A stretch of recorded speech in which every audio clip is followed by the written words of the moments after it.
Good evening, ladies and gentlemen. Welcome along to round number 7. It is the penultimate round, and the action is only just getting hot and up at the peak end of the season. Sorry, stuttering on my words there. It is Oulton Park that we're bringing you this evening. It might be round number 7. We've had a couple of double rounds, so there's been 9 races that the drivers have taken part in. Makes some very interesting reading at the top of the table. Joining me this week, as always, after Jess Ball. Thank you so much for standing in for me last week when I was a bit of a broken man. She was joined then by Christian Romano, and thankfully for me, he's joining me again this evening. Good evening, Christian. Good evening, John. Good evening, everyone, and welcome here for Oulton Park round.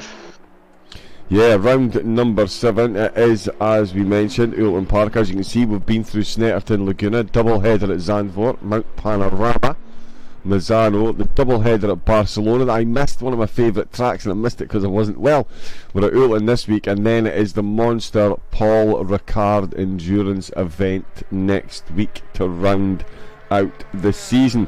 And what a season it has been so far. We've seen chops and changes right through the table, and it could not be closer between second and third in the GT3 split. It's APX Rogue leading the way. He's got an 8-point advantage over ERT Samba.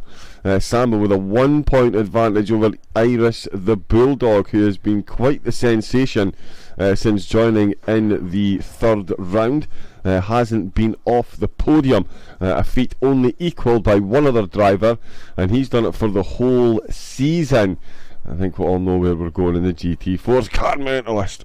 Floppy Fox is in 4th. We've got ERT Milden in 5th. Michael Gallo says DSQ, I think he's out with the season. Camel Babo then will be promoted to 6th. Fly Sky in 8th. We've got 7th, sorry, Jason in 8th. Corrado in 9th. Didn't start last week. And Art Connor joining us for the last double header, picking up a 5th and a 7th. In the GT4s, Car Mentalist doing Car Mentalist things. He hasn't been off the podium all season.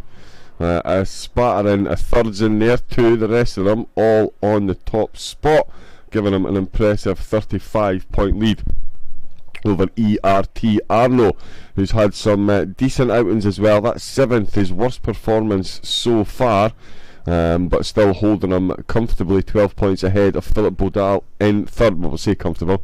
Still got 2 rounds to go. ERT Eddie is in 5th with Badgerman in 6th position. Thomas Cesar in 7th. Got Bowers in 8th. Thomas Vieira in 9th. Rageman didn't finish the last week's race, unfortunately. You having a giggle, mate? Will be joining us this evening, I believe. And Corsa, unfortunately, no longer in the competition.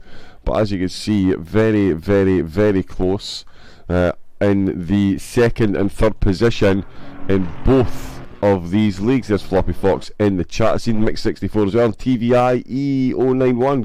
Good luck to everyone. Thank you very much. I'm sure the drivers will appreciate that. The drivers are actually just getting out on track. Let me see if we can get the man himself on camera. There he is. Speaking of the man himself, Mr. Chroma Dex, it's been an interesting competition so far, to say the least, and Oulton Park tonight certainly promises to be another cracker. Yeah, we are currently in the middle of the championship. It's the final rounds to be. Everything has to be decided just here, just now. And considering it's Oulton Park, it's probably the hardest after Bathurst, but not even that much. It's probably the hardest track in the championship, and the calendar isn't forgiving, considering there are just another couple of rounds and a couple of races ahead. There is a quite a good battle up in front, both in class GT3 and in the GT4. So currently everything has yet to be decided, but probably I fear that some drivers might get this round as the one that has the worst result, because probably the Audi and not sure the Bentley, but perhaps the BMW and the Ferrari might have some problems around here, considering that Oulton Park is very bumpy, and with very bumpy I mean it's basically a rally road course. Yeah, not far off. Yeah, I remember that every Audi driver that went around here was in pain, considering that he was approaching this race. And in the interviews, actually, the only Audi drivers in GT3, APX Rogue, said that he was instantly on pace and he was happy with his pace. I hope so, because he would be the first ever driver in the history to feel good in an Audi in Oulton Park. But yeah, it's gonna be promising. The only thing is that it doesn't have a lot of overtake spots, so it's a bit of it's like a Monaco type of GP. So Brands Hatch, Oulton Park, a bit of Hungaroring are a bit of a train that becomes, but it's also very hard. So if anyone makes a mistake, which is not rare at all, it will be swallowed by the other drivers, and it will be an instant lose of several positions, even because there aren't far where the off track zones are quite short. There isn't a lot of space between the track and the wall trying to kill you. But probably APX Rogue has to be the most calm of the drivers, because he has 8 points difference to Samba, who is not actually in the lobby. So probably if some magic he shows up, well, it's a different story. But for now, APX Rogue has quite a bit of advantage, considering the next car to be seen from him is the Bulldog, who is just 9 points point behind, and then Fluffy Fox at 15. But currently his only opponent is really the Bulldog.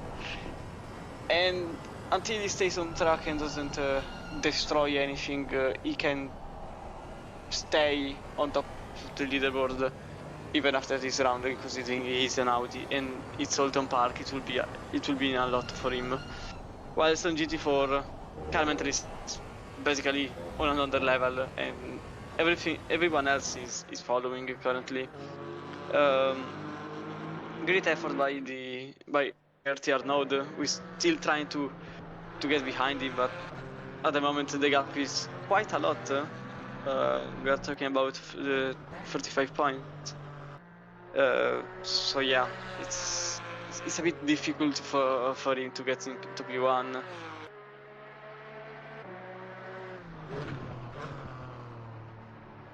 Right, my apologies, I was just messing about with the cameras there so we can actually get the map on screen. There you go, it's supposed to look like that. We do have some GT4s that have set times. Arno with a 44.4 on provisional pole, only 2 times been set at the moment. Badgerman currently in second. There goes Khalifa just crossing the line, 1.1 off the pace. Rageman taking an Audi off track and just highlighting the point as made by Chromedix. Not much runoff. You touch that grass, you're losing control, and the walls are very, very, very close indeed. And oh, there we go, Carmentis. I was looking to see where he is. He's actually in second position. He's half a second off the pace of Arno then. So Arno definitely coming alive in the second half of the season and really trying to put up a challenge towards the end. 35 points in arrears he is to Carmentis, and given that Carmentis has been on the podium every race we've had so far, it does seem like a bit of a tall order to overturn that, but it is Oulton Park. Anything is possible. I don't think it's any surprise though, Chromedix, to see Arno, Carmentis, Khalifa up at the top. The 3 of them are in the Porsches here, and I would say that out of the GT4 cars, the Porsche is probably the one that you want to be in.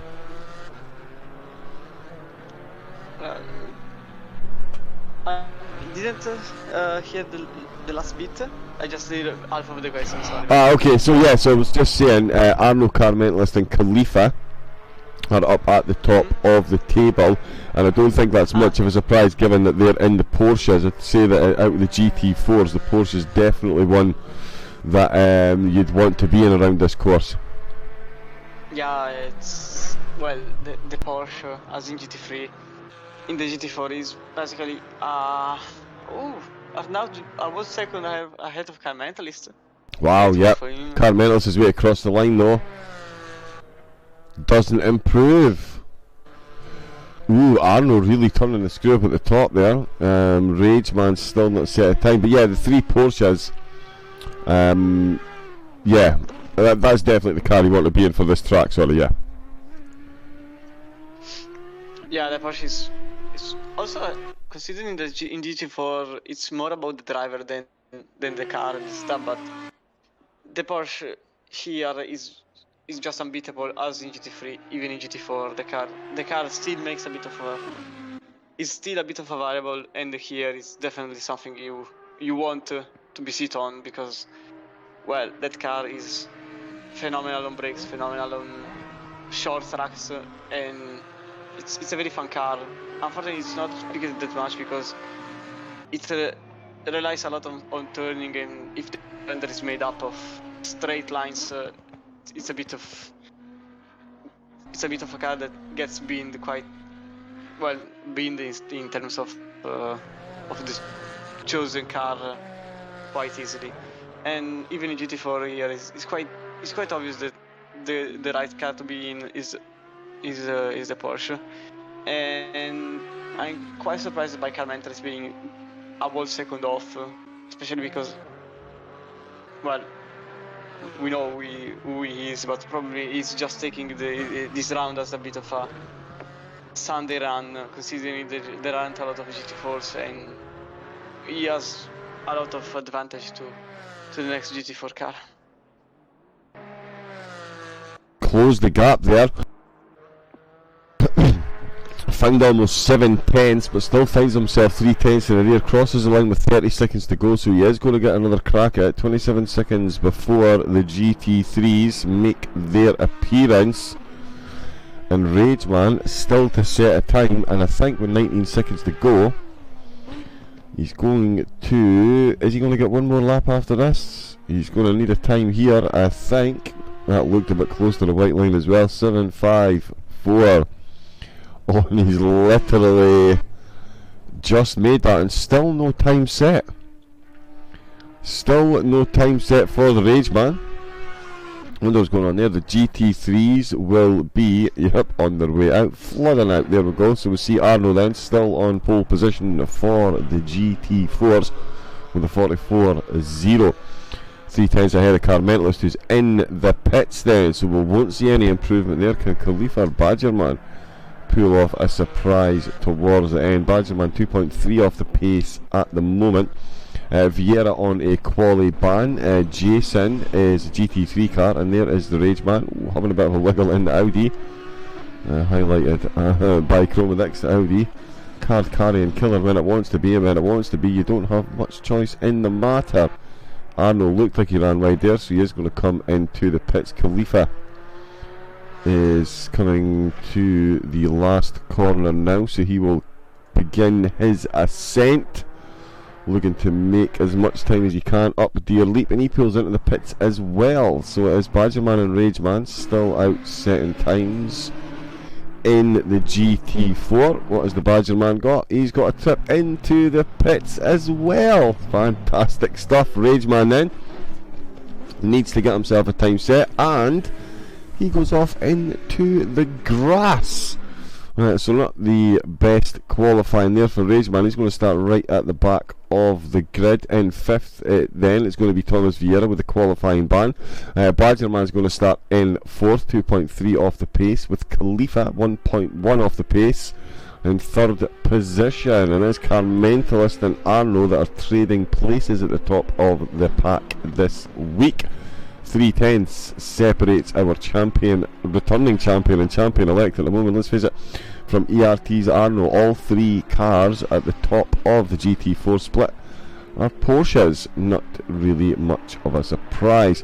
Let's jump on board with our GT3 championship leader. That is APX Rogue. Any surprises there for you in qualifying for the GT4s, Mr. Romano? No. Well, actually, Carmente's not being first is actually already a surprise. And yeah, that in GT4 this is the only surprise in my opinion, because consider he has basically mastered every single track in the championship. It's quite difficult to imagine him not starting first in his class. But it's an hour race, and he's probably looking more at the championship than the race itself. So maybe it was a planned risk for him. Yeah, potentially. Yeah, I think we might need to get Floppy Fox some help though. Chromodix, you may wish to cover your ears at this point. Even I myself as a Scotsman, I mean, he said after it, John, you can't complain being Scottish. You eat everything battered, Mars bars, that is true, but I've never put corned beef on a pizza.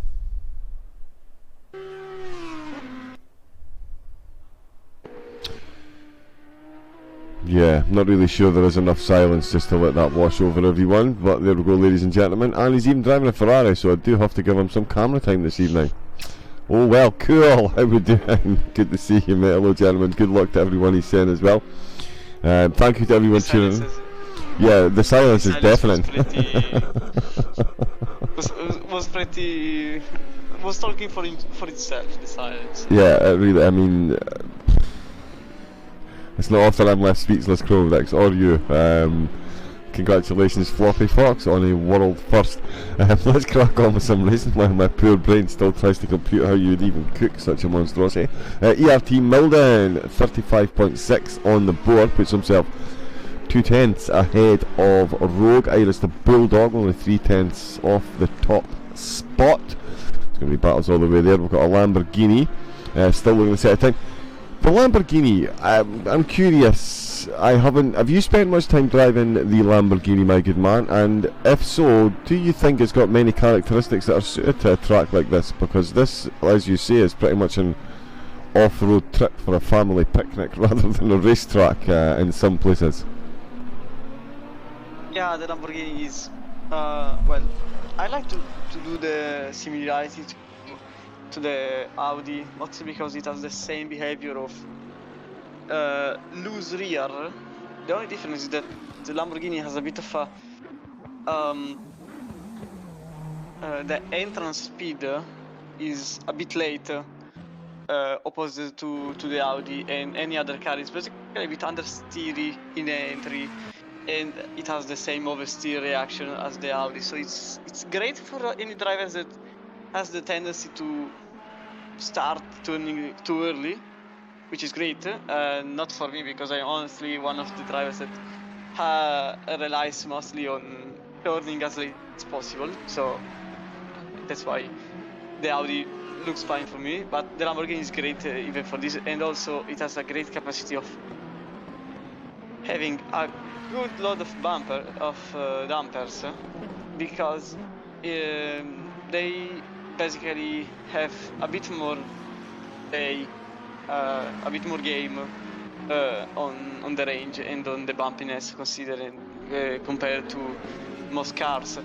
The Lamborghini has also a very good balance in aerodynamics, because you can edit in the setup a lot of wing settings and different ride height. Remember that here, considering all the bumps that there are and the altitude changes, you need a higher car, and cars like the Audi, that's why they have so much difficulty. You can, if you change the height of some cars, the entire aerodynamic goes away, and the Audi is an example. The Lamborghini luckily has the great advantage here to be raced without losing too much time, because it relies a lot on the wing rather than the floor. Same with well, the Ferrari has actually a very low height, but the dampers are incredibly good That's why the Ferrari is actually in P2. Not as good as the Bentley, because the Bentley is a bull, basically on exit because of its turbo lag and the differential being way too much loaded. Even on the lowest setting, it is still too much, in my opinion. I don't know why that car is basically a fidget spinner on steroids. So you have to run a very low differential and a very high quantity of downforce. That's why the Ferrari and the Bentley here can get a very good challenge. The Bentley relies a lot on turning rather than aerodynamic. The second one relies a lot on aerodynamic because the Ferrari has a very good aero package. Not as good as the McLaren, but the McLaren has the biggest problem of the height. It has to be very low, and here you can't be very low, so it's the same problem that applies to the Audi. So yeah, in the end, probably the Bentley and the Ferrari will get a good run together. Currently there is then Milden in the underdog BMW in P3, and Rogue second of the leader, which is, I'll be honest, not so much surprising considering the car he's driving. If there is a track that needs to be avoided by the German car, it's this one, and probably the only surprise I can look at is a good chunk of the race being dominated by the Ferrari. So the first part could be dominated by the Ferrari because the Ferrari has a bit of a problem with its tire. The Bentley has a cliff, so the Ferrari is gradual and the Bentley has literally a cliff on tires. So at the moment it all depends if Iris the Bulldog can keep up with a bit of tire management, because, well, there isn't a straight, so you are constantly turning. If he goes too much on pressure on the tires, he will do the final 7 minutes losing a second or more from everyone else. And if the Ferrari of Fabi Fox has got a better tire management, it's gonna be spicy even in the last minutes. So it's an hour, it's a pit stop. Everything has to be decided. Yes, indeed, and it is, as we mentioned, the Oulton Park. Not many clean overtaking spots. Is a track that really makes you work for your positions. Rogue has gone a bit quicker there. He's got within a second. Floppy Fox is in the pits, no doubt having digestive issues from the corned beef pizza, so he won't get another lap set, but he is provisionally on the front row of the grid at the moment. Shock horror, who had Iris the Bulldog in the sweepy to take pole position. Congratulations, that's looking like a decent one at the moment. The Bentley, as Chromadix pointed out, is pretty decent round here. It doesn't rely on being as low as the McLaren, the Ferrari are such cars, as we see. The BMW and the Audi both make their way through the chicane. Art corner. Oh, curse of the commentator. Wow. Just checking the safety of both walls there to make sure his competitors are safe should they have any type of contact. Jason did manage to set himself a time 3.7 off the pace in the Lambo. Art Connor is going to finish in 7th. It looks like Fly Sky's got 6th. Camel Babo is going to take 5th position. Rogue, Milden and Iris the Bulldog are still out on track. It is BMW. There's 4 tenths. What do you think? And Milden's done. He's returned to the pit. So is Iris the Bulldog. So coming around the last turn, up Deer Leap. Is he going to be leaping for joy? Can he improve on the 9/10 gap? And he can improve on the gap, but can't improve on the position.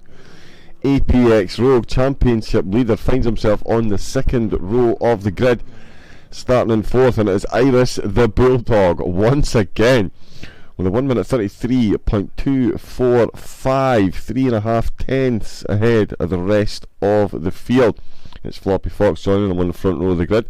That aforementioned 3 tenths to gap to himself. ERT Milden is in 3rd, Rogue in 4th, got Camel Babo in 5th, Fly Sky in 6th. And in 7th position for the GT3s is Art Connor. He'll be joined on the 4th row of the grid by Jason in the Lambo.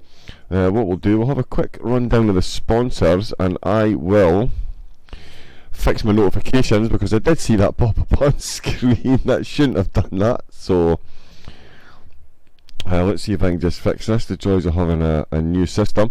But big shout out to, of course, the sponsors here at One Hub Racing. Mental Health Foundation.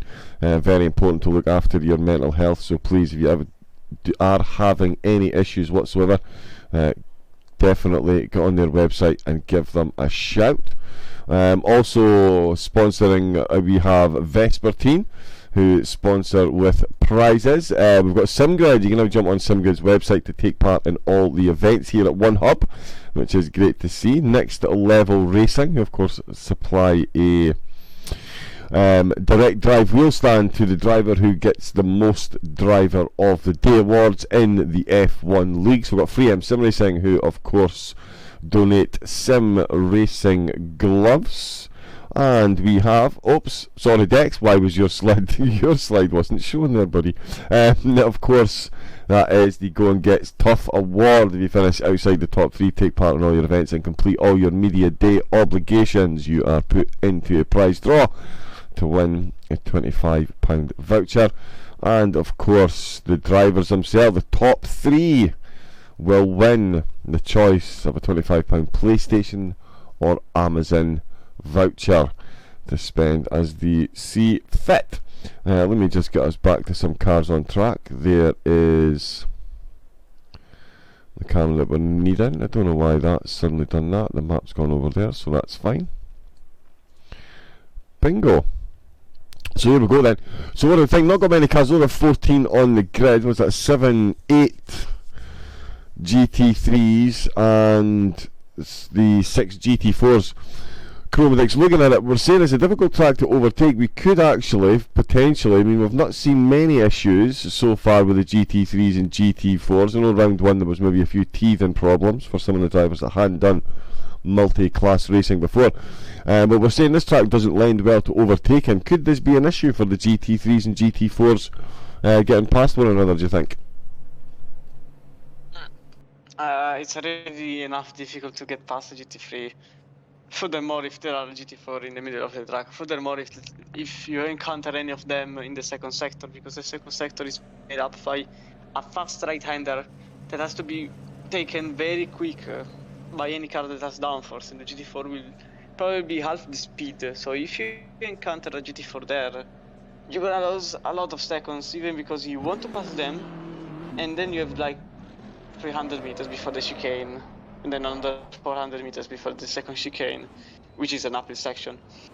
You understand where I want to, what I'm talking about. You basically have to stick behind them if you're not fast enough, and if something like last round happens, so basically someone having too much rush to get in front of someone else, you can end up ruining completely your race until then, and destroying every single struggle you put into the race. And probably the ones that want this to be made as fast as possible as the first 2 cars. Consider that this is a tight track, you can very well play with the cars. I mean, you can put the GT4 in a difficult spot for the GT3 if they are following you.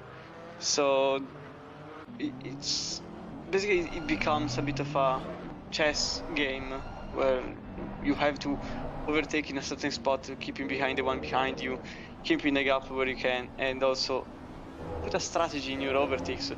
The best example is if you are behind someone before the chicane, just get a bit further before the chicane, so you can end up getting into the exit of the chicane with more speed than the ones in front of you and gain a bit of time. It's tenths, but at the end of the day, every tenth counts. And it's gonna be a bit spicy when it happens, especially because the track is not a long one, it's a very short one, composed by If the chicane counted as 2 turns, check.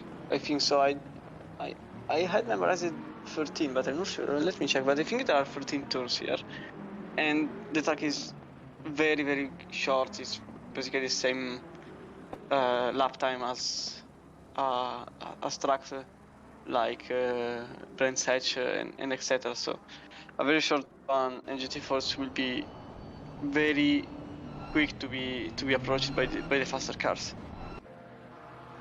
Yeah, indeed, it is a short lap. We saw there's a differential, I believe, about 8 or 9 seconds between the back of between the GT3s and GT4s. So over a 1 minute 35 lap for the GT3s and an hour race, they're going to find themselves catching up very quickly indeed. They're coming around Lodge Corner, of course, up to Deer Leap. There is the start of the grid. That's the MotoGP markings we can see. And we get up to, there we go. There is for the 4-wheeled petrol heads. Of course, be a rolling start. There's the green lights, and we're away. And look at APXO. He has absolutely got a great start there. He's overtaken Milden in the BMW, but Milden's got the inside line. Ooh, Milden not quite got the warmest of tyres there. Runs a little bit wide, a little bit of contact, but they've made that stick. Camel Babel's fender off Fly Sky, making a cheeky little attempt at a move in the first corner, and Iris the Bulldog is absolutely off and running, no messing about there. Let's have a look further down the field and see how Carmentalist and the GT4 gang are getting on. It looks like there might be a bit of change there going on just behind them. Let's let the timing board sort themselves out as they come out of sector 1. We're actually on board with Khalifa then. We've got led astray there, but it's Carmentalist who's got the move done on Arno. There's Arno there just on the outside of that corner. He's been pressurised by Khalifa. The 3 Porsches then still leading the way for the GT4s, but they have slightly changed position. And I tell you, I would have loved to have seen that move early doors there. Carmentalist qualified in second position. He's having none of it in the race though, and we can see a bold move by the BMW. Thomas Vieira, who didn't set a qualifying time, comes up the inside. Obviously Kane gets himself a lot of curb. The tyres are still standing actually. They usually go at lap 1. The drivers must be feeling generous. The BMW absolutely nails that up the inside. The extra ballast obviously from the golf clubs in the boot of that car, holding him in good stead. ERT Khalifa finding himself. Nearly off track. Who did what, Ben? Camavo nearly off track and is actually being overtaken by the Lamborghini of Jason, currently to the inside of the last turn, but just give up on the line, and still maybe a side by side. Yes, side by side. Jason actually wants to overtake on Camavo. The Bentley currently on the outside, the Jason on the inside, turn 1, but Jason's not sure about his position and actually loses the car, and now Connor wants to take his position, now sitting on the outside of his line and now behind him once again.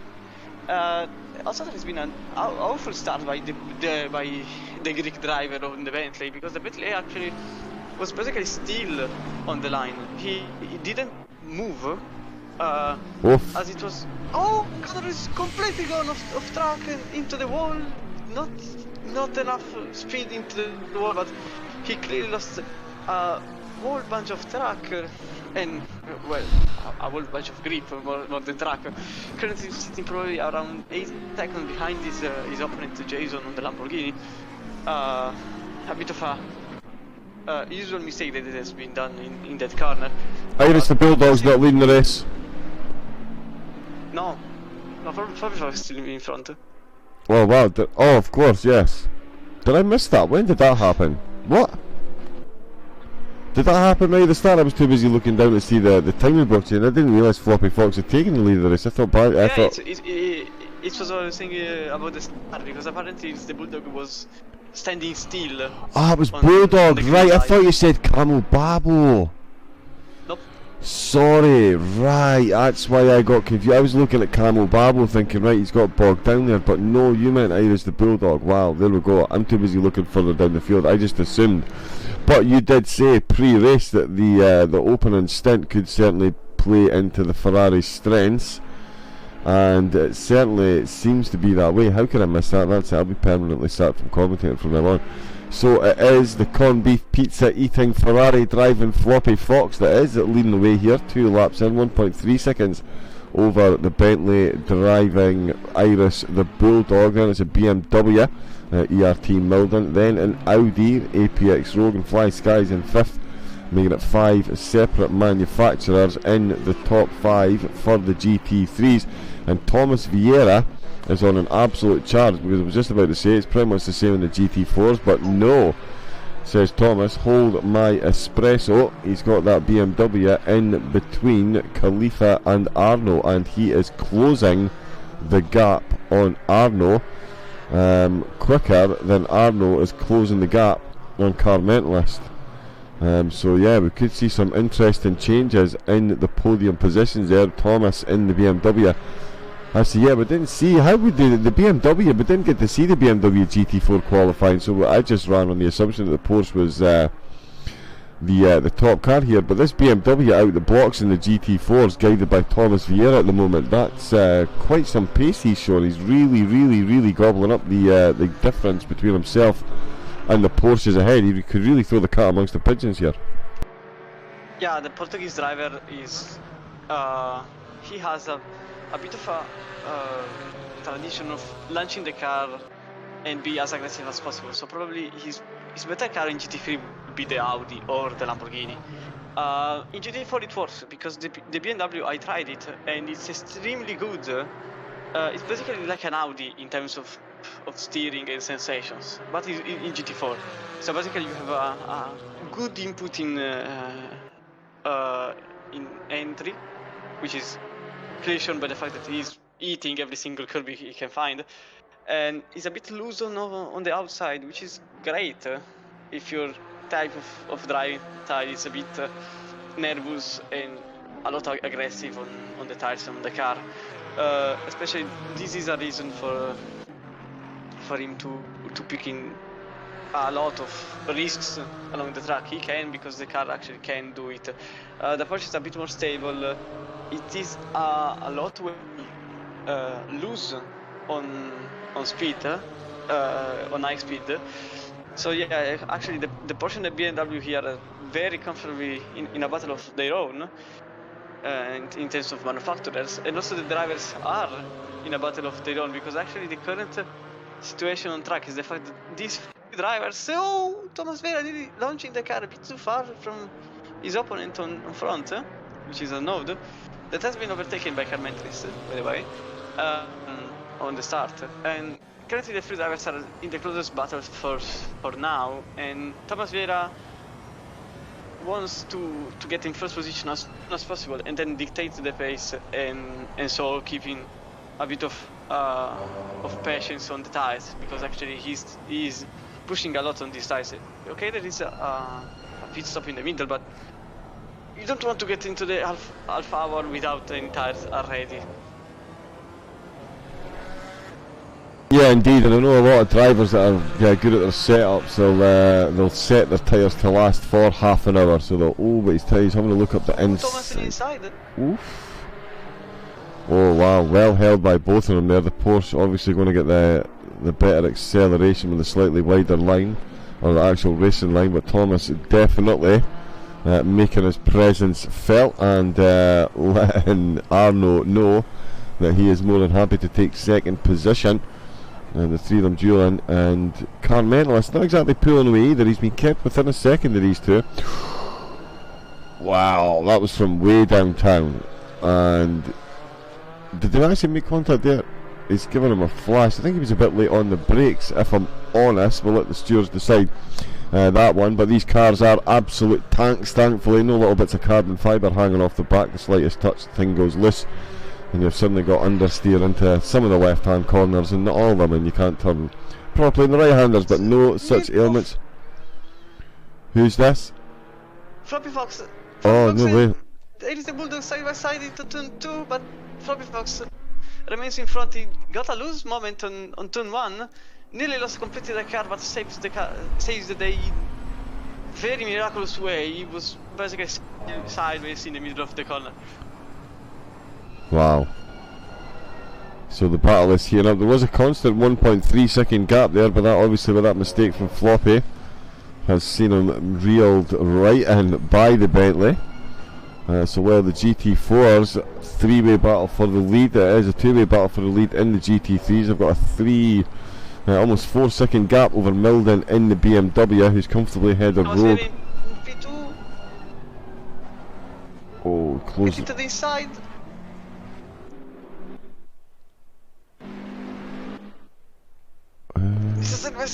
Launching the curb and the post on the inside is straight at the inside and wants it. And little side by side between them.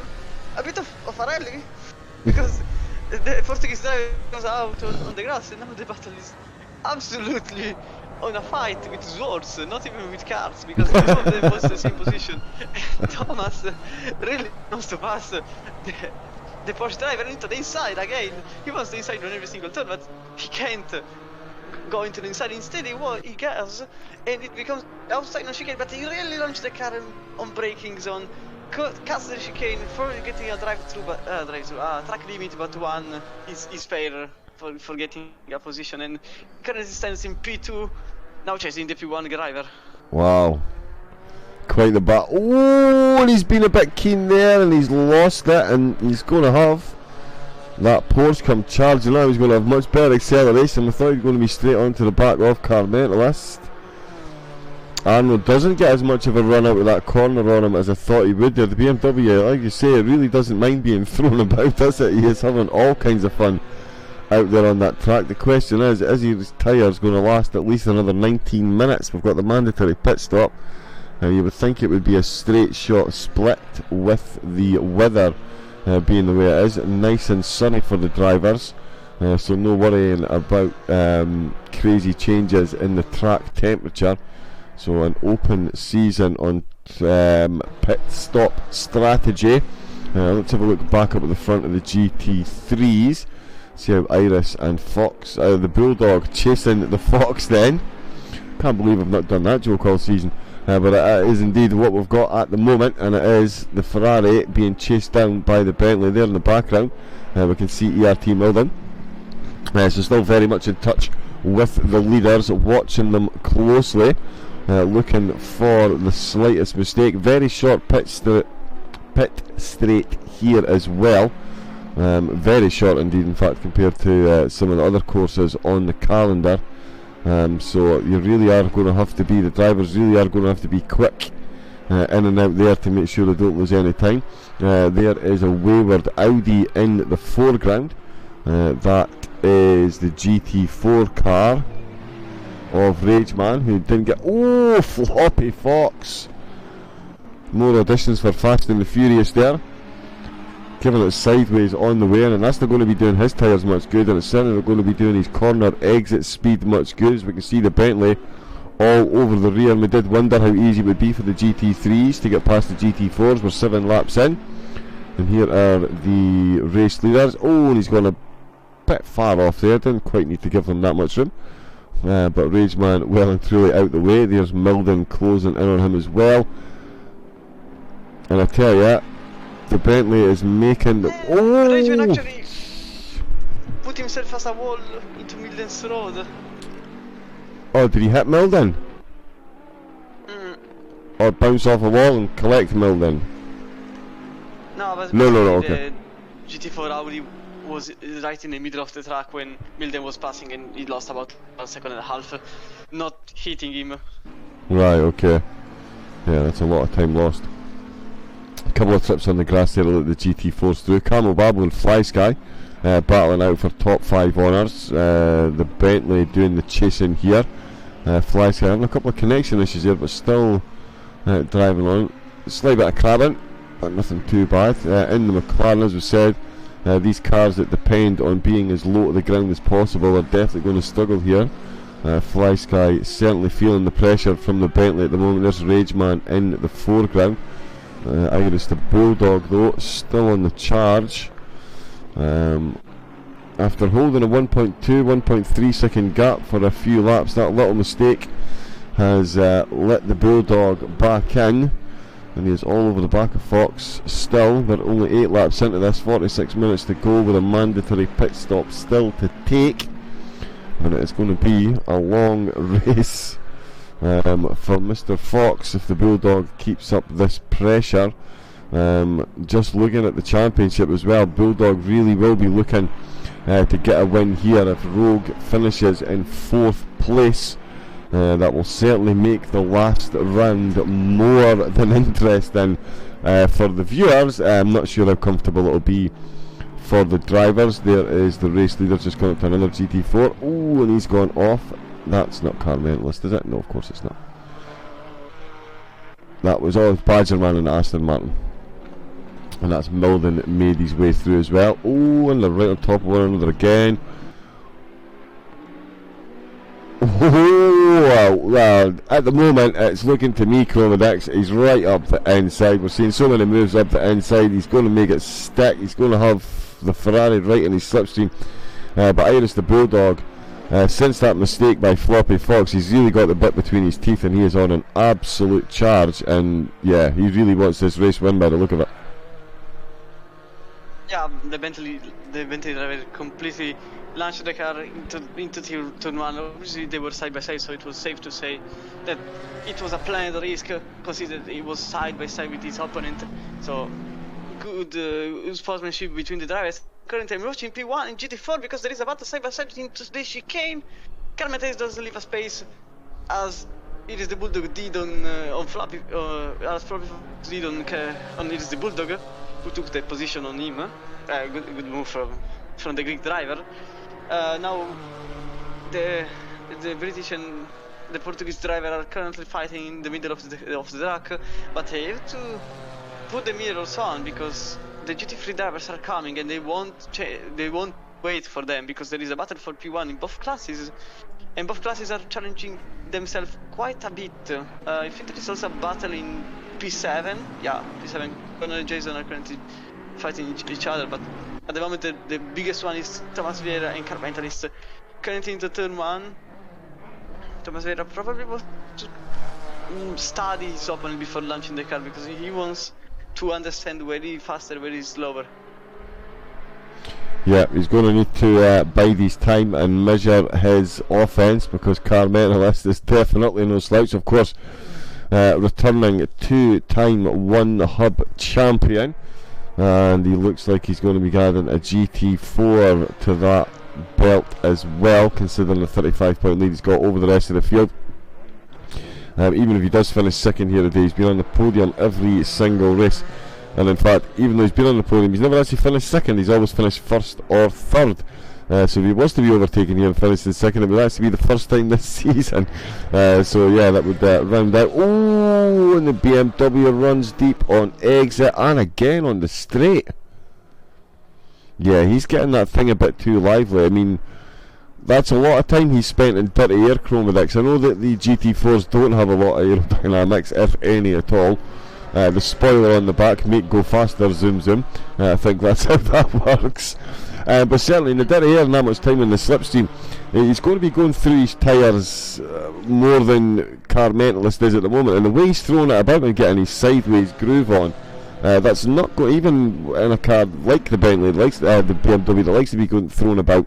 His tyres are really going to be suffering here, and I don't think it would be too much of a stretch to say that he's probably going to be the first out of these two to come into the pits and get those things changed. Yeah, in GT4 there isn't as many problems as in GT3 following another car because you don't rely a lot on aerodynamic. And oh, the Bentley is off track, and the Ferrari is currently ahead of the Bentley, and now the Bulldog is back in P2 with Floppy Fox in P1, and now there is the problem that the GT3 drivers have. Oh, he's lost it! Oh, he's hit the Bentley! Ooh. Thomas Vieira's just hit the Bentley.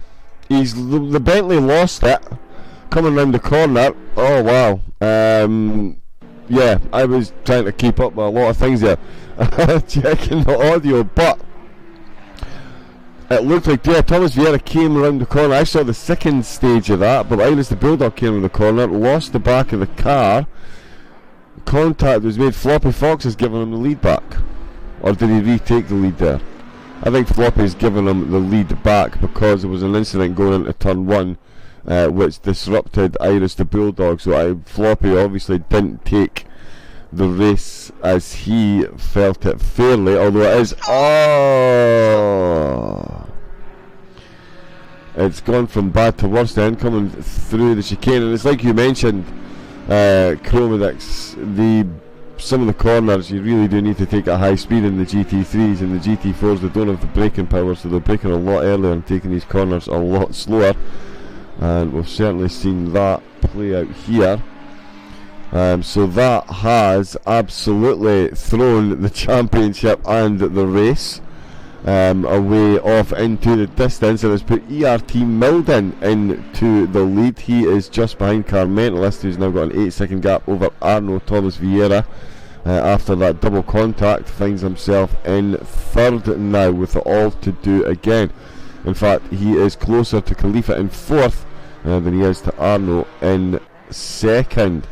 So he's got all to do. Badgerman and Rageman still out on track as well. We've seen Rageman have a couple of off tracks. He's carrying a little bit of damage on the front there, and he does seem to be struggling with his connection. That bar is getting more and more red, so I don't think that is helping the situation at the moment. Floppy Fox, Ferrari versus Audi now. He spent so much time at the front of the pack. He now finds himself in fourth and off the podium. Iris the Bulldog closing in, and there is the pit window open. Couple of the cars carrying damage. Are we going to see a rush into the pits here, Chromedix, or do you think they're going to? They've got 20 minutes for the pit window. What do you think? Do you think we're going to see some early pitters, or do you think we're going to see the majority of the field hang it out to the end? It's highly possible that it is a Bulldog, Fluffy Fox, Thomas Vieira will all come as soon as possible, probably to repair the damages more than getting away from the battle pack that they are on. Fluffy Fox still on the grass, and yeah, there's been quite a bit of incidents in that area of the GT3s, and well, I'm quite surprised that they haven't gone into the pits. Well, actually, the car number 33, he did. In fact, it is the Bulldog went into the pit and couldn't see if he will repair his car, which is not. I don't think he will, because here the track position is way more useful than the overall position in terms of performance. Currently, Hamilton sits on P1, so he will probably be the last one of the first four to pit. Then there is Rogue 2.5 seconds away. Floppy Fox behind him, so Rogue won't pit until Floppy Fox will, most certainly. Kamababo sits in 5th position with Flysky in 6th position just behind. Probably just the only these ones are the only ones that will come a bit sooner than anyone else. So it is the Bulldog, and if that was correct. And questo per Thomas Vieira still hasn't gone into the pits, and possibly even Fluffy Fox, because he has Rogue in front, and Rogue is quite a bit slower than the Ferrari driver. Yeah, he is indeed. It's going to be interesting to see when they come in and out. There is the Bulldog in, and he has got his car repaired. It did look like a fairly healthy double dunt that his car took. So he's got that repaired, hoping that the last 37 minutes fare better than stint number 1. He's certainly capable of putting in the laps. So is Floppy Fox. He's looked like he's struggled to hold on to the back of that, and I'll tell you what, there's Milden and Rogue both come in, and Floppy Fox stayed out. So that makes sense. Yeah, so Fox stayed out. Well, to be honest, I thought Fox would have come and got the damage repaired. He does look like he's struggling to hold the back of that car, but he's got a bit of track ahead of him until he catches up to Rageman in the GT4s. So he's obviously looking to make the most of that corner. In the Lamborghini is trying to catch up. Sorry, Jason in the Lambo trying to catch up to Connor in the Aston Martin. Camo Babbles will leave themselves for that battle with Fly Sky. He's come in. Rogue is on the way out and made a mistake. He's not fulfilled his mandatory requirement, so he's going to have to come back into the pits. Unfortunately, Milden has completed his mandatory requirement, so he is free to continue the race unhindered. He came in from the track lead that was gifted to him after a bit of a multi-class coming together, as was to be expected on this track. To be honest, I did mention it beforehand for a good reason, and it's certainly played out here. So Milden, will he still be leading? Let's have a look and see. Iris the Bulldog is there, and Milden is definitely ahead. So that time, I don't think it is quite 16 seconds like the board says there, but it is definitely Milden leading the way with Iris the Bulldog in second, Camel Babble third overall at the moment by virtue of taking his pit stop. APX Rogue has been in, and he's going to have to come back in again as he goes past GT4 car there. That is the Porsche of Khalifa, currently running third. Thomas Vieira is back up to second in the GT4s by virtue of the fact that Arno's come in to take his mandatory pit stop. Still 15 minutes for the driver to take. That's a short lap, even for, well, kinda, 130 for the GT3s and 140s, 150s for the GT4s. There is Rogue coming in to the pits then. Milden Again? yeah, because he didn't clear his mandatory requirements. He came back out with the 1 still there. So he obviously... I wonder what missed. Yeah, so I don't know. I mean, if he did fulfill it, he maybe could have screen recorded it and sent it to the stewards. I'm not sure, but just to be safe, he has come back into the pit. So he was handed the golden gun. All he had to do was pull the trigger, because Iris the Bulldog, with the coming together, has found himself only a position ahead.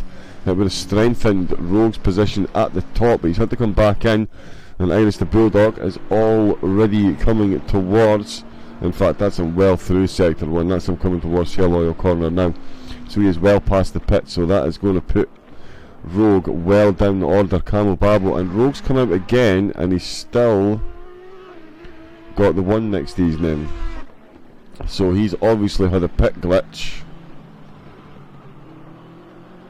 So yeah, I wonder if we can get a message to him to just finish his race, and we'll let the steward sort it out afterwards, because he can't be coming in a third time unless he's doing something fundamentally wrong. But I don't think so. No, it seems highly unlikely that somebody leading the championship has suddenly forgot how to take a mandatory pit stop.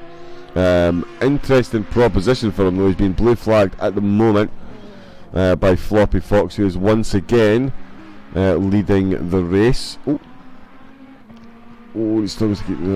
Badgerman's lost connection. Wow, Badgerman's on a green connection. Rageman and Flysky are both on red, and it's Badgerman that loses connection to the server. There's got to be some kind of cosmic irony there, surely. Or is that just me that sees that? But Badgerman, unlucky mate, that's brutal. You were running well as well in the GT4s. There's still a lot of action to come from those lot, you get the feeling. So you never know. Floppy Fox still connected though, thankfully. He is once again leading the way. Everyone's coming to take their pit stop apart from the top 4 on track. Coming up towards the elite. 12 minutes left of the pit window, 32 minutes left of the race, and he's staying out. So it looks like Floppy had, I'm going to guess he has fueled for a long first stint, and yeah, doesn't want to end up carrying too much weight in the car by fueling up now. So he is going to stay out for a bit more time, it looks like. Rageman and Arno still out on track as well, with ERT Khalifa ahead of Arno, but still has to take that pit stop. Vieira's in second in class at the moment, 8.9 down on Car Mentalist, who is leading the way, about to start lap 18. Or is he going to come into the pits? Nope, he is staying out as well. So we've got 2 drivers starting from the rear, 2 drivers taking their pits, 4 haven't, 3 have, and then 4. Oh, and that was, oh, that's a Lamborghini. That's the Lamborghini of Jason. I've got to be honest, I thought that was Rageman there, but that is Jason in the Lambo. Had an absolute shocker. Oh, he is all kinds of facing the wrong way, and that's right at the pit exit as well, so he's going to have to do another lap before he can come in and get that quite substantial damage repaired. That's let Milden get past him as well. And he's now got Iris the Bulldog just behind him. Iris the Bulldog was coming with a lot higher speed than the Lamborghini driver and nearly collected the green Lambo in his wake ongoing. So currently Jason has a very demolished front end of the car, so he will probably come into the pits just in this lap and come out probably just behind the Rogue, I guess. Yeah, I think it's going to be someplace around that area. Thomas Vieira still plying away. He's not coming to the pits to take his stop either. He is carrying a bit of damage on the GT4s, but as we've mentioned, they don't suffer from aerodynamic damage the way the GT3s do, because they don't have much in the way of aerodynamics. He is running that one a bit wide though onto the grass. Connor comes in to the pits. So it'll be interesting to see where he comes out compared to Camel Babo. There's another tail end slide as Iris the Bulldog comes up behind the BMW. Both drivers coming past the pit entrance. The Bulldog's already been in. Vieira will due to be in very soon. That's the halfway mark of the race. Lets the one-time race leader through. And quite the recovery drive. He's looking to put in at the moment, Iris. We're getting some mixed up times. We'll let him get past that sector. Let that acknowledge the fact that he's got past Connor, and we'll get a proper reading. So he's made up 4 seconds. Wow. He's made up 4 seconds on Milden since coming out of the pits, which means he's got more than enough time and track to catch up and make Milden's life interesting up at the front of the field. Got a feel for APX Rogue at the moment. A second trip into the pits, and it's still showing he's got his mandatory pit stop to take. He certainly would not have been saddened to see the multi-class coming together, which saw his main title protagonist tumble slightly down the order and actually put him behind Rogue. Rogue then with a pit glitch, and now finds himself once again behind the Bulldog, but the Bulldog is off the podium for the moment. Fly Sky, you would think, will succumb to at least Milden, Bulldog, and potentially Camel Babo and Connor. The Connor situation will be interesting to see where he comes out. There's Connor just been lapped by the on-track race leader, still sporting that damage from early doors. But that corned beef powered Ferrari is certainly getting the job done at the moment. We'll see when he comes in. There's Fly Sky as well. Still to take the pits. Here's Thomas Vieira then come in to take his pit from second place. I wonder if he will repair the damages. Yeah, I wonder, yeah. And as well, it's Khalifa. Khalifa's got ahead of Arno. Wow, so in the pit phase then, Khalifa's pulled an absolute blinder. I know that Arno, there was a bit of an incident earlier with the GT3s. I think he was caught on the tail end of that. But Khalifa, with a solid drive, puts himself potentially second position. We'll see what happens. There is a BMW. That's a lot of German bodywork needing repaired there. And the BMW and the Lambo side by side in the pits. Jason, there's Vieira. He didn't repair the car. Oh, he didn't repair the car. Oh, and I tell you what, this battle is just about to get mega spicy. Oh, there's Rageman run off. Oh, that's the last corner. I thought that was turn 1. Right, okay, well, yeah, Vieira's definitely ahead of Khalifa and Arno then. Arno off the podium after qualifying in pole position. It now finds himself in 4th place. He's going to need a miracle if he thinks that oh yeah, they're all going to need a miracle if we're going to get past Car Mentalist. He's still to take his pit. 6 minutes to pull the trigger on that one. Fly Sky into the pits. Here comes Car Mentalist, GT4 leader. So our questions will be answered sooner rather than later. Nice 32-degree track temperature for the drivers to work with. So as I said, it shouldn't be too much hassle with the tyres. Vieira was giving his a plenty of hard time in the first stint. Let's see if that is going to pay dividends in stint number 2. There is the GT4 class and race leader. He's in the pits. There's Vieira just coming to start sector 3 now. So I think Carmentalist should be holding on to this one. Khalifa still hanging on that podium position that is at Milden. Second position on track. Is he race leader? He's got a fair chunk of change up to Floppy Fox, who's still not coming to the pits. Carmentalist is exiting the pits, and Thomas Vieira is coming around the last corner. So the same distance from Carmentalist to Vieira as there is from Vieira to Khalifa. And Khalifa there just letting Milden through. And Arno then. Wow, so Arno there. Chromonix, that's a bit of a painful one there for him. He's dropped right down the order, but took pole position, and he's now off the podium. Yeah, he's made a mistake somewhere around there, because I didn't see any yellow flag, probably even going wide 2 or 3 times without putting out any yellow flag. Had him lost several seconds. Currently 16 seconds behind Thomas, other 4 behind Khalifa, and well around 30 behind Carmentalist. So I don't understand this cliff where it came from. It could also, yeah, usually of the factor. It can be something even about the setup, maybe a stupid thing. He could even maybe he didn't remember to put enough fuel, so he had to save the fuel for the first stint or for the second stint. It's a bit odd because usually these cliffs happen in the very last part of the race or in the very beginning. Currently it happened just in the middle, so I don't understand why it happened and where. If there was a yellow flag, I would have seen it, and if I didn't, I'm sorry. But yeah, it's a bit odd. It could also be the emotions, because he needed to fight for first position in qualifying. He was in first position, and then everything fell apart. So it could be everything actually.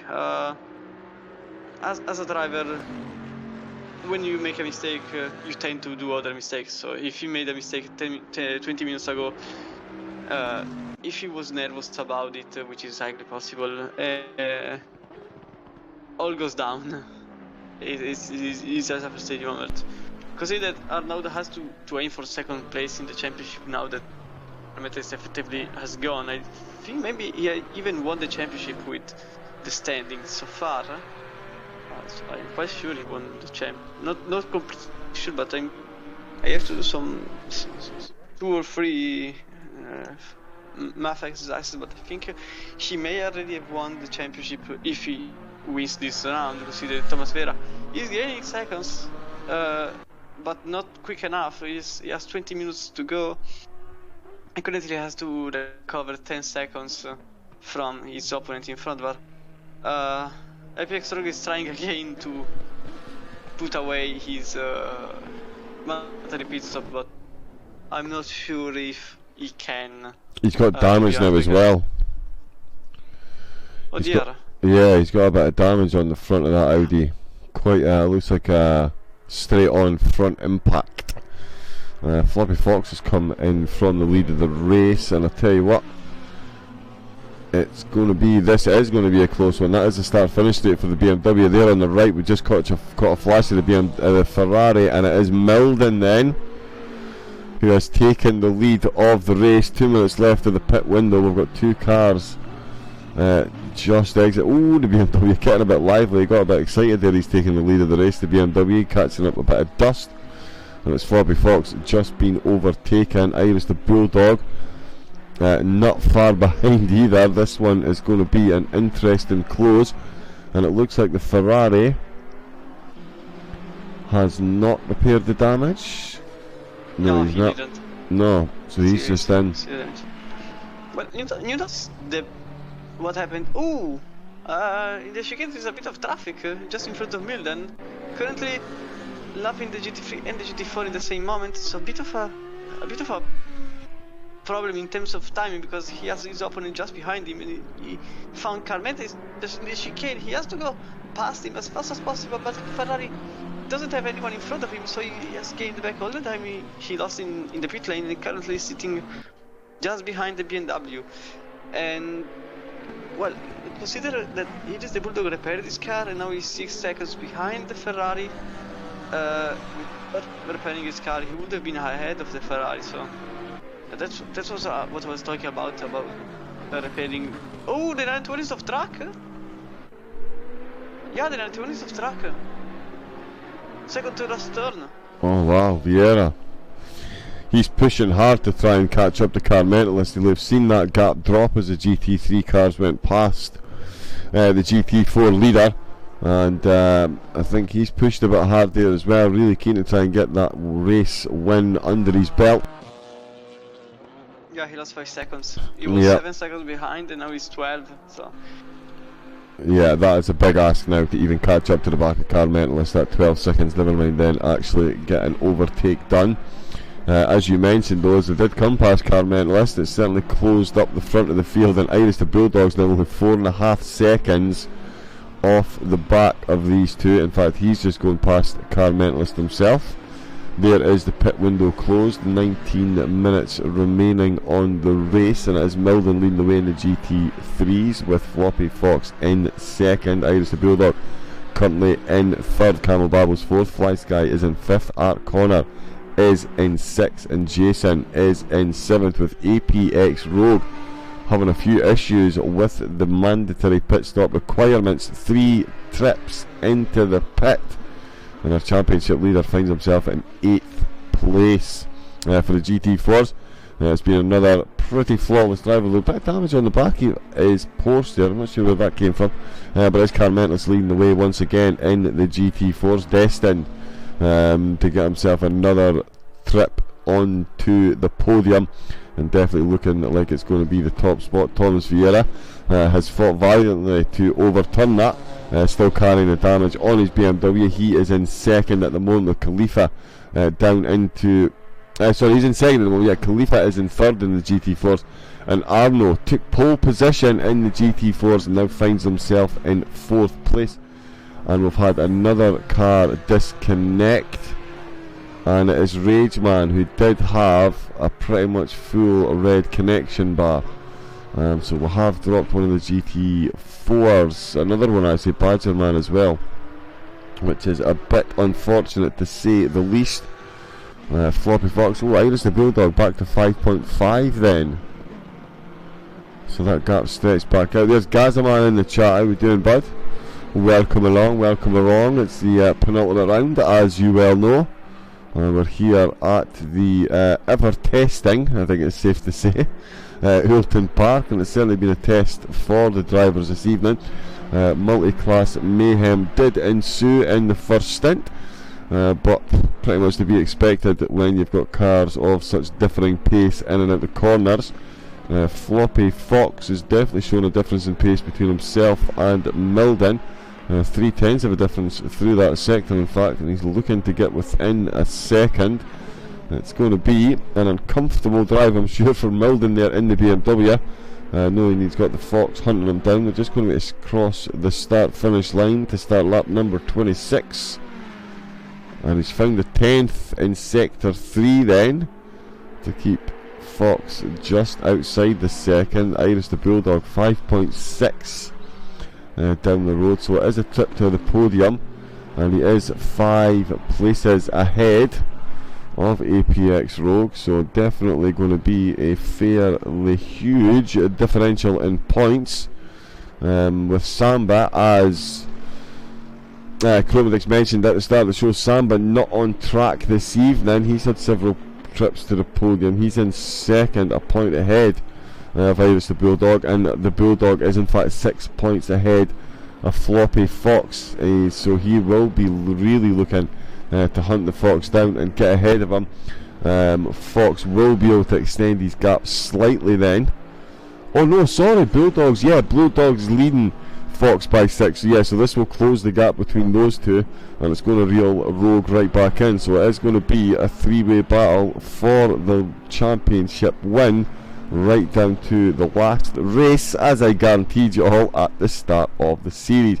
And it's going to be a 2-hour endurance race at Paul Ricard. I won't be here for it. I'm working night shift next week. But it will be Chromedix and Jess leading the way for that one, and it should be an absolute cracker. The drivers will have carte blanche, I'm sure, on their pit stop requirements, so it's going to be interesting to see how that works out. The Bentley of Iris the Bulldog's got a fairly healthy sized petrol tank, so he'll be looking, I'm sure, to run a monster long first stint. He's going to need to get the win if he's got a chance of catching up. Or no, sorry, he doesn't even need to win, but it will certainly help with this gap about to close. I actually think the Bulldog might just about take the championship lead after this. I am going, after this round, I think the way it stands at the moment, yeah. With some quick math, basically, the Bulldog is just points ahead of the Audi driver, and if so, it's still astonishing because the Bentley driver didn't start the championship but entered the mid-season. So currently, fighting for the first position, even skipping, I think it was 2 rounds. It's a good ask. It's a good task to ask for. He joined in Zandvoort, and I think it was after Snetterton and Laguna Seca, if I remember correctly. And he may take the lead of the championship. Is a very impressive work from the Greek driver. Currently sitting in third position. Wow, they're going to be all square on points. Iris the Bulldog, if it stays like this, Iris the Bulldog and APX Rogue will be on the same points. There's a 9-point difference. It's tied.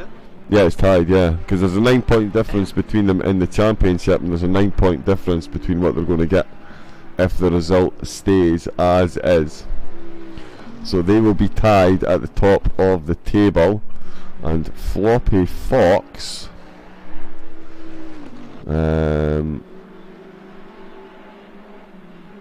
will be 5 points adrift.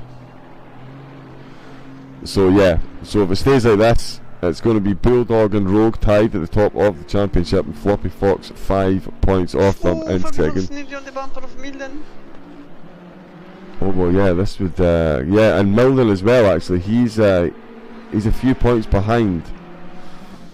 He is 8 points. Oh yeah. He's a few points behind in the championship. This will give him a 3-point advantage in this race, but he's going to have to work for it if Milden's going to get this race win here.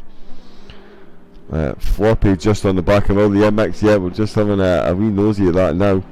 Carmental is definitely looking like he's bringing home a comfortable victory in the GT4's class, despite Thomas Vieira's best efforts. Arno 3.8, still behind Khalifa and off the podium. And again, after taking pole position, more than just a bit of a surprise, to say the least. But still, 12 minutes at Oulton Park, and as we've seen, anything is literally possible.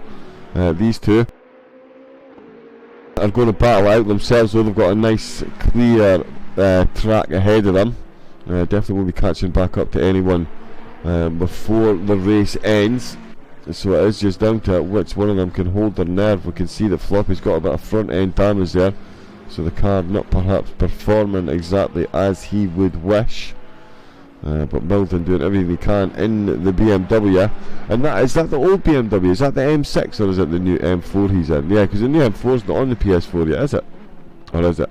Yeah, the M4 is still want to be updated in PS4 most probably, so probably just in PS5, and the new version of PS5 I think is coming next month.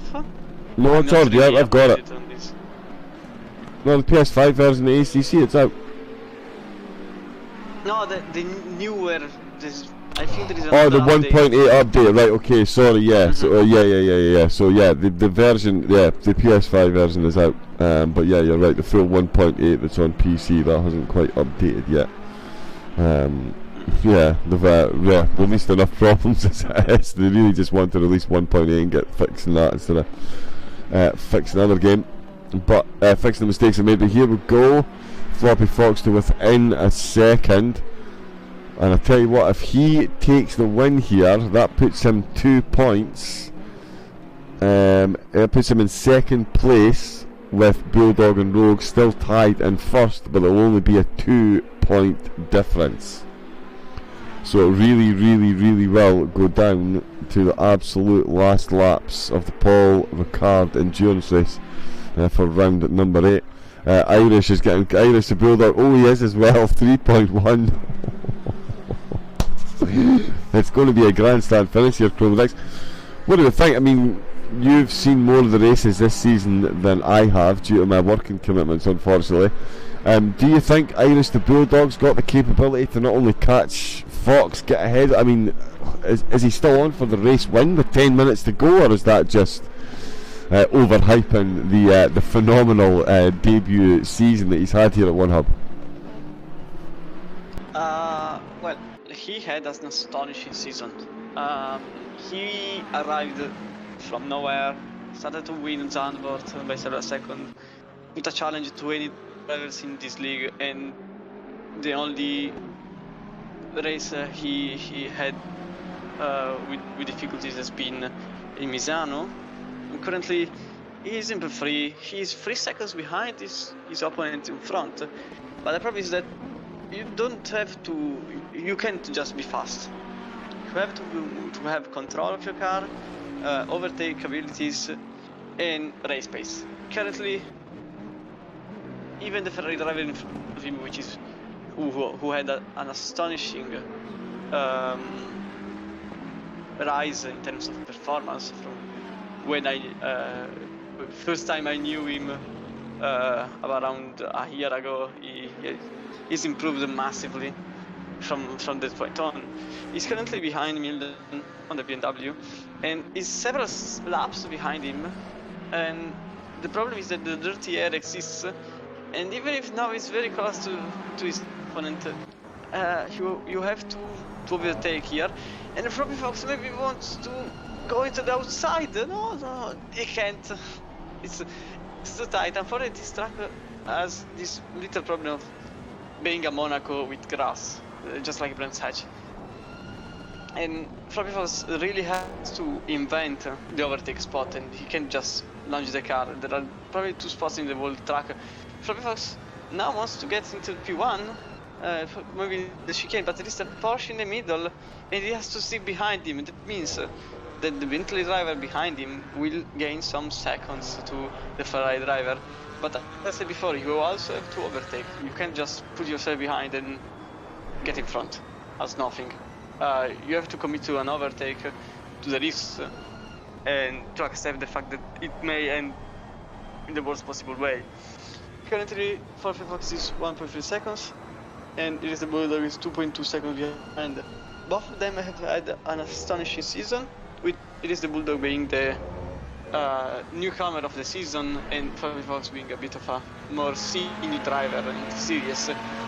Both of them have probably outmatched themselves on the racetrack.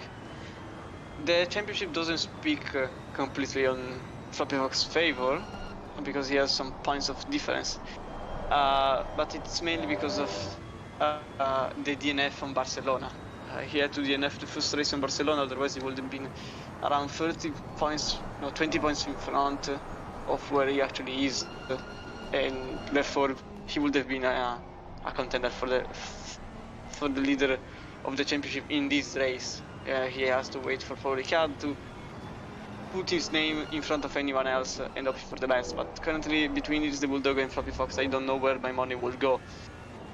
Yeah, both of them are just another type of championship compared to anyone else in terms of consistency, because other drivers have won, fought with them, but in terms of consistency of who is in front of the pack in any race, those two are always in the checklist.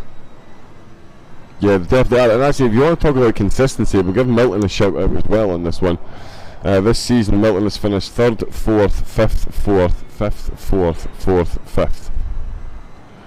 That is, I would say, the very definition of consistency. He's looking to improve his current season best by a whole 2 positions, which would take him on to the top spot. He's got 6 minutes to fend off Floppy Fox, who I'm wondering if he's been even remotely able to do some mathematics and realise that he's in a very good position here. If he could take this race win, it will do him the world of good.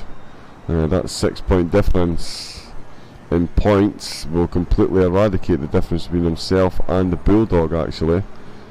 You know what, I think if Fox wins this, am I right? Alright, okay, wait a minute. Right, so Fox is on 100. If he wins this, he gets 122 points. If the Bulldog finishes in 3rd, he will be on 122 points. And if APX Rogue, who's currently in 8th, finishes in 8th, he's going to be on 122 points. I've just done the math properly. Although Iris the Bulldog, he's not having any of this talk. He's now within a second of these lead 2, and the battle between the 2 of them could be what costs Floppy Fox the win here. But yeah, I tell you what, if Fox can get ahead of the BMW and keep the BMW, like, it's going to be a 3-way tie at the top of the table. This is going to keep it exceptionally close as well. But it's all the pressure at the moment on ERT Milden, all the pressure at the moment is on Thomas Cesar. He is the GT4 car, currently right in front of the race leaders. Gets himself out of the way as Milden and the BMW goes through, and here comes the Bentley. Hopefully he can make it successfully past this time. That's not the camera we'll want. Why has it done that to me? There we go, so the Bentley has made it through. There is the BMW up at the front. This is going to be close. What an ending. How do you pick a winner out with these 3? It's going to end on the last lap for sure, this one. Yeah, it really is. It really is. The Bentley driver, back on the podium again. And so he's managed to continue his run on the podium. Which spot is it going to be though? Oh, he's a bit slow on the exit to the chicane. That's going to give a little bit of breathing space, but he's closed up 3 seconds in the past few laps, so you know he's not going to be gone for long. Whoa, and the Ferrari absolutely on the limit there. He is really pressing. He wants that first spot. Oh, I tell you what, I'm going to be in work next week starting the night shift with one earphone in listening to this race. If this ends with Fox winning and a 3-way tie at the top, even if it doesn't, it's still going to be, there's still going to be 3 drivers within 3 points of one another at the top of the championship. More light flashing from Milden. That is GT4 race leader. So that gives you an idea of the gap between Thomas Cesar in 2nd for the GT4s and car mentalist. The graphics just pulling in there. In 1st, of course, Milden and car mentalist, the 2 drivers that duked it out at the top of the inaugural One Hub season, and it was car mentalist that came out on top there. Really just dominated towards the end of the season. Milton threatened to have quite a few good results, didn't quite manage to get them home. He's certainly looking to bring the BMW home in this one. 2.5 minutes left to go. What do you do in this position, Chromedix? I mean, if you're Irish the Bulldog, there's 2 minutes to go.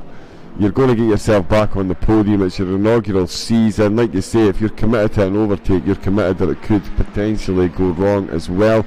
Do any of these drivers make any brave moves to improve their position, or do you just accept the fact that you make a slight mistake now, you're losing everything, so a bird in the hand is worth 2 in the bush type scenario here? Or does the race driver in someone open the door and go for it?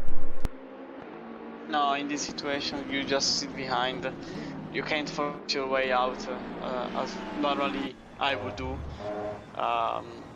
you have to wait. Unfortunately, you have to wait for a mistake from the driver in front of you, and use that mistake in your well. Unfortunately, this doesn't happen, so it happens rarely, and you have to be close to the guy in front. But it means that you also have to stick to the new lines, because you can't follow your own lines. You have to follow different lines to avoid getting dirty air. And if you have the same pace of the driver in front of you, it's, I won't say impossible, but you really need to take something out of the head.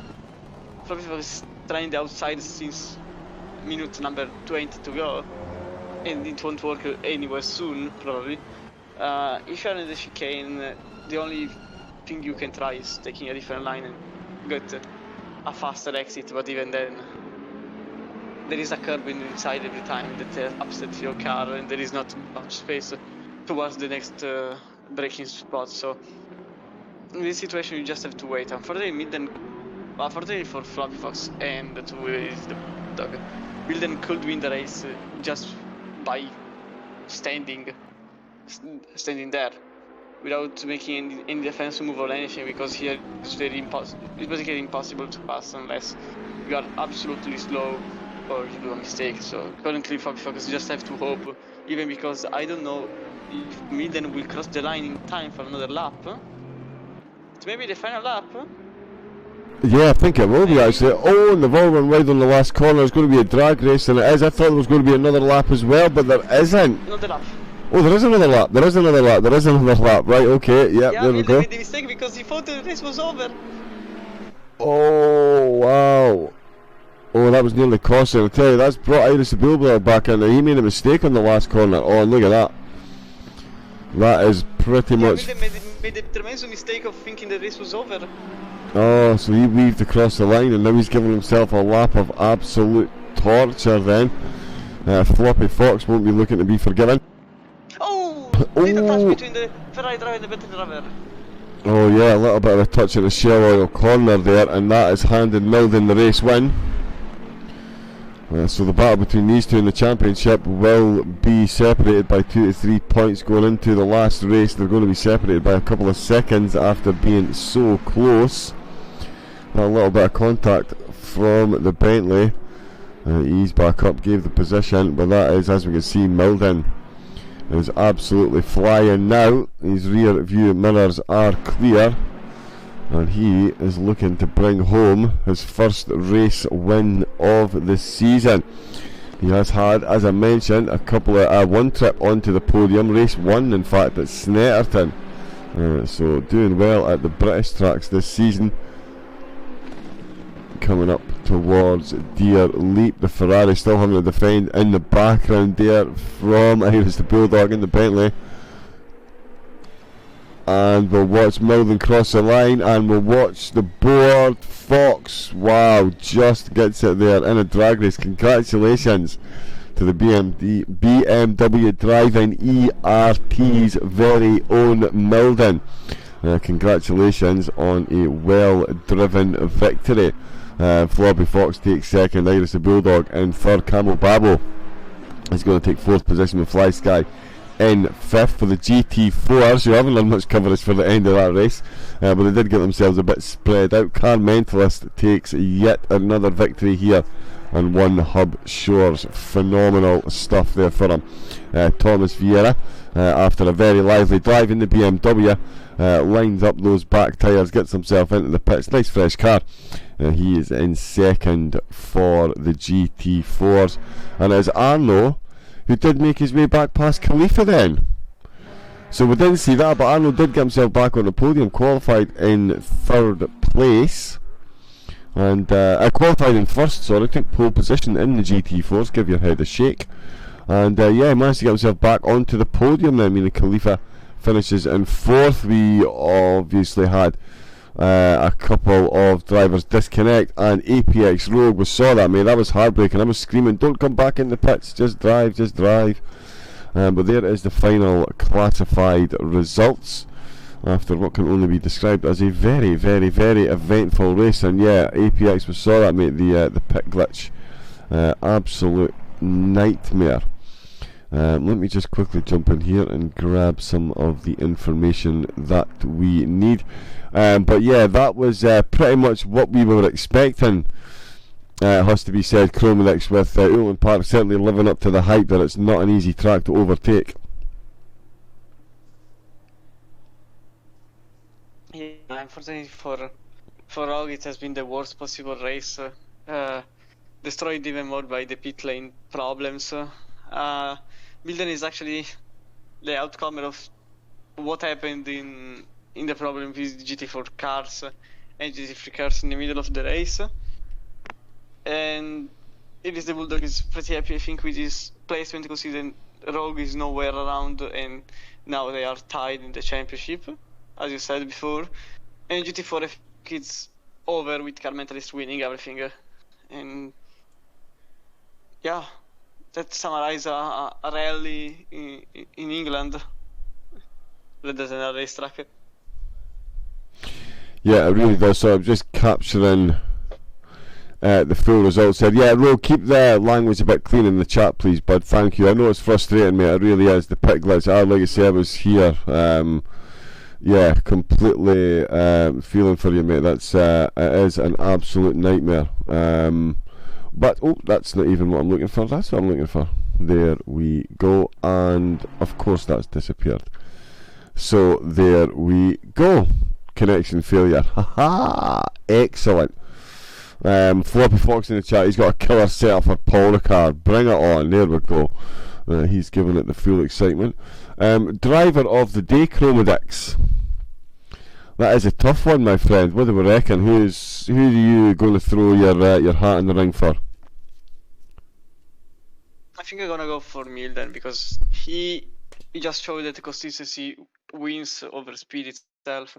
He was already fast enough, but he was behind currently 2 drivers in second and third, and then being just off the problems and keep it together in one piece, managed himself to get a win for the championship, for the race.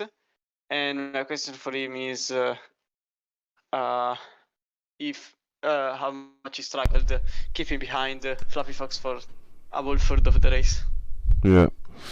So we'll go question for Milden, my driver of the day. I'm going to give it to Irish. I don't know, I can't decide between Fox and Bulldog. So tell you what, let's do the interviews first. I'll procrastinate for a while. I'll tell you what, let's go straight to the GT3s. You'll be dying to get in here into the comedy box. He has finally got himself onto the top spot. A race win here in season number 3 in the BMW. It is ERT's very own Milden. We do finally get to speak to you once again in the comedy box. Quite the race there, Milden. How did that go for you, and was that one expected at the start? No. No. I've had like one podium all season, and the rest has just been I've been nowhere watching the guys disappear into the distance. But Oulton Park, I've got a good track record around, but I wasn't expecting that, to be fair, especially after qualifying. Yeah, because you were, safe to say, slightly off the pace in qualifying, but the racing gods saw fit to bestow you with the lead of the race. Obviously, you need to keep it between the mayo and the mustard yourself, which you expertly did. That was a lot of pressure you soaked up in the second stint there with Floppy Fox and Irish the Bulldog, keeping you very, very keeping you company up at the front of the grid. Yeah, I had a Fox attached to the rear of my BMW the whole race, or the whole second stint, and I was just saying to comment list in the lobby there that I've never sweated so much in 20 minutes of racing in my life. I think I lost weight, which is almost impossible, but it's happened. So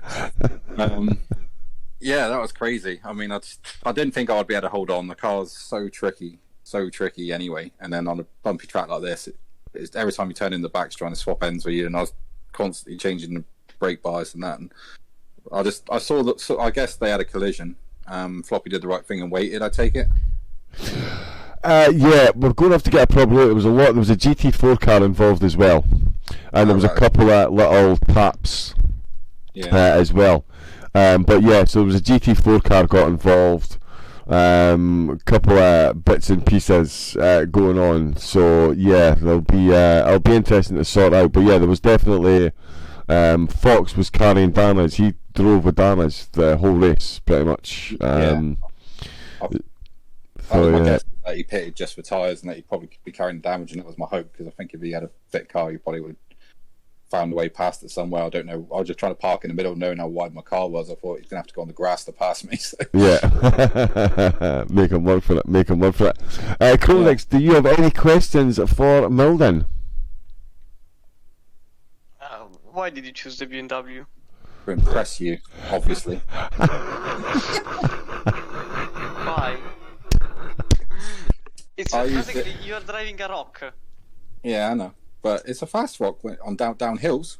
Yeah, if you throw it out of a cliff, it's a fast rock. It's good on water as well. It skims. Yeah, so like a rock. Nice. I like it. How do you think the rock's going to do at a very flat Paul Ricard? No downhill sections there, but how are you looking forward to next week's race? It'd be awful, to be honest. We're back to normal, I would have thought. Right. Literally, I mean, it was just luck, obviously, tonight, and I was lucky that Floppy Fox and Bulldog had a few comings together. I was keeping them in sight. I was making mistakes by myself as well and getting pretty angry with myself and that. But yeah, in the end, I mean, I did not expect to win that race. That was crazy. Yeah, listen, racing is rated to finish first. You must first finish. Yeah. And you managed to finish this evening. Second trip onto the podium. Overall, how do you feel your season's gone? Yeah, awful. Up from the podium at the start. And I had high hopes for the car. Like, to answer Chromedix's question, really, I used the car in another series, an SOP, and I think they were just faster tracks, so it suited the car better, and maybe I just got like clouded vision from that. Right. And I just went with it because I wanted to be different. There's a load of Bentleys as well that had signed up, so I thought, well, I've got a good feeling with this car, so let's try it, and I was wrong. You live and learn, though. You live and learn, so we'll take it we won't see you season 4 in the BMW. Yeah, I'll take it again. Probably know me, I'm stupid. You know me.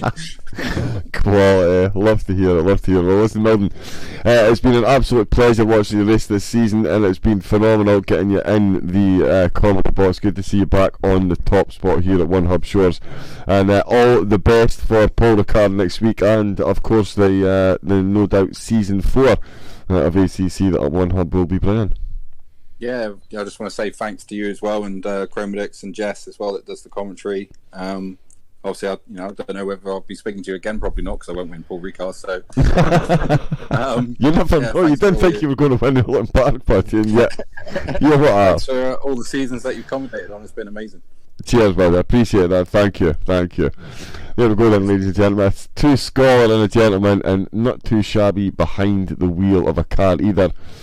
Despite we might say the BMW are definitely making it look good this season, and as he mentioned, some difficult tracks, and definitely a difficult one. Let us bring in now the man himself, returning champion, defending champion, and safe to say champion-elect. I mean, that performance, I believe he's got it wrapped up. Not likely to be many stewards' inquiries. He went into this race with a 35-point lead, and he comes out of the race 7 races into an 8-race championship, and it's safe to say crowned champion once again. How does that feel, Car Mentalist? 3 on the bounce, mate. Not too bad.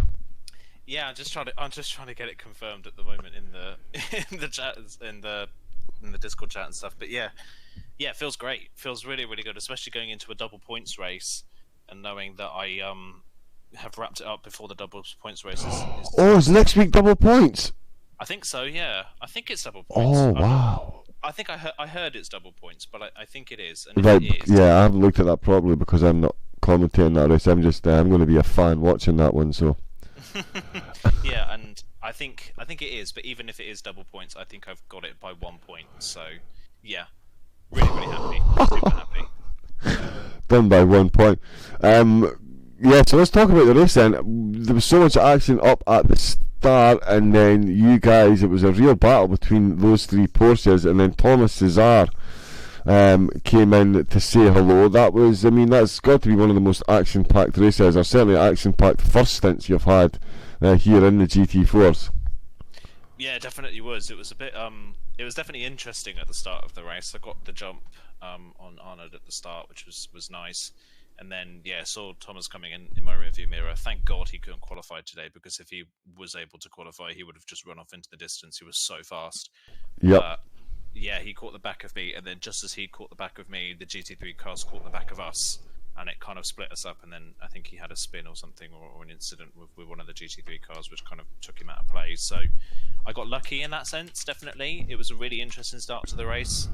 Yeah, just lucky Thomas didn't qualify, because yeah, he would have sailed off into the distance in any other race, really. Yeah, well, you've just answered my second question. How quick was Thomas? So let me hand you over to our ever excitable Italian, who was again loving your craftsmanship this evening. Chromedix, any questions for our, I think it's safe to say, Season 3 GT4 champion? So first of all, because you came here so many times, I'm gonna ask you, how did the day go? Because I give up asking you things about races, because I know everything. So I'm gonna just ask you, how did your day go? I don't know. I really don't know. Yeah, I think today was quite it was a weird race, really, wasn't it? That was kind of a yeah, interesting. I think Oulton Park's obviously very difficult for multi-class racing. So the key for me today was to not be at 100%. It was to just be smart and clean. Like, I can't push it with track limits. The curbs are brutal here. The track's really narrow. I can't really do anything about that. So keeping it clean, I think, is the reason why I maybe come back here so often, is that I pride myself on not making many mistakes, and when I do, they're fairly minor. So yeah, that's probably why I come back here so much. But today was it was stressful for many different reasons to other races. Other races have been stressful because of it's been a really close battle, things like that. Today was just stressful keeping the car on the road. So especially with the amount of practice I did for this. So yeah, it was definitely a weird one, to say the least. But yeah, good race as always, and GG for the championship. Yeah, thank you very much, mate. Yeah, and looking ahead to next week, obviously you've got a bit of a banker, if it is confirmed, which I think it will be, that you've won the championship. I seriously think we're going to see you take your foot off the accelerator. Another trip to the podium. You successfully have been on the podium every race so far this season. I take it that'll be you'll be looking to win again next week. What do you reckon the Porsche's chances are around Ricard? I don't think the Porsche's chances are very good about Paul Ricard, if I'm completely honest. The BMW is going to absolutely smoke on the back straight. It's going to be in the GT3.5 class, that BMW. It's going to be ridiculous. Yes, it is. So I expect Thomas to annihilate the Porsches in that race. So my goal is just to be the best of the Porsches.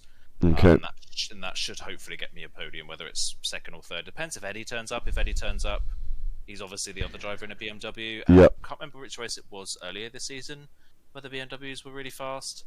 I completely forgot what track that was now. I'll have to think back to my memory. It will come to me at some point, but anyway. Laguna. Yes, it was. Yeah, they were really good there. So, and Eddie had good pace there. So if Eddie's able to attend next week, then I'm assuming he'd be right up there as well. I mean, he was fast in the second sprint race in Barcelona as well. So yeah. Actually, Thomas Vieira as well, come to mention it.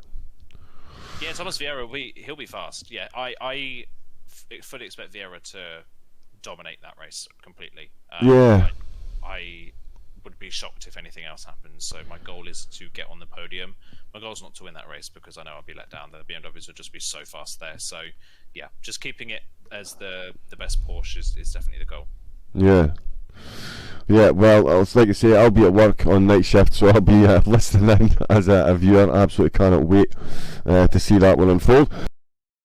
But before we let you go, Let me just congratulate you once again. I've spent more time talking to you over the last 3 seasons than some members of my family. You've won that many races here. Another pretty flawless season with the trips to the podium. As a spectator, I do hope Eddie, Thomas and Thomas turn up in the 3 BMWs next week, give you a real fight up at the front. But massive congratulations. He's only gone and done the hat-trick, back-to-back championships. So from me personally and everyone at One Hub, I'm sure, many congratulations ringing in your ear. Best of luck for next week, and yeah, congratulations on another scintillating championship and another trophy for the cabinet. Thank you very much, and thank you to you two as well for commentating when you guys can. Obviously, Jess as well, but she's not here tonight, but you guys have been sensational all season, so fingers crossed I get to speak to Cromwell Dixon, probably Jess again next week. Indeed. And I will hopefully see you back again at round 1 of season 4. Indeed, thank you very much, bud. Thank you, I appreciate that. There we go, ladies and gentlemen, the man, the myth, the legend. He did it twice in GT3s. And he's backed up his driving prowess by doing it in the GT4s with an impressive points tally and a season that has never seen him off the podium. Although it would be interesting if he got second next week, because that is the only spot on the podium he hasn't had this season. So just to round out and make it all nice and neat, it would be good if he could finish second. Massive thank you and congratulations to everyone that took part in the race tonight. My driver of the day is going to go to Floppy Fox.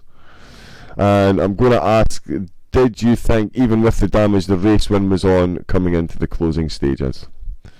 So there we go, we'll get that one done. So massive thank you as well, of course, to Mental Health Foundation, sponsors, Next Level Racing, ERT, Vesper Team, 3M Sim Racing, and of course SimGrid. And biggest thanks of all to the outstanding performance of the evening, once again, coming from Mr. Christian Romano. It's Chromedix, mate. Thanks very much, bud, and you must be looking forward to next week's Paul Ricard outing. My throat is crying for help, but I don't give up for it until next week. Then my throat will completely give up on life and stay shut for the next 2 years. But yeah. Until then. Superb stuff, mate. Superb stuff. Well, sure, you will absolutely do the business. So yeah, thank you once again to everyone. That is all we have time for this evening. Thanks to everyone that tuned in. Thanks to the sponsors. Thanks to Codemasters and the drivers. And until the same time next week, when Jess and Christian will take you through the season finale. It's going to be down the wire in the GT3s. Do not miss it. We'll see you all again then. Stay safe, take it easy, and good night.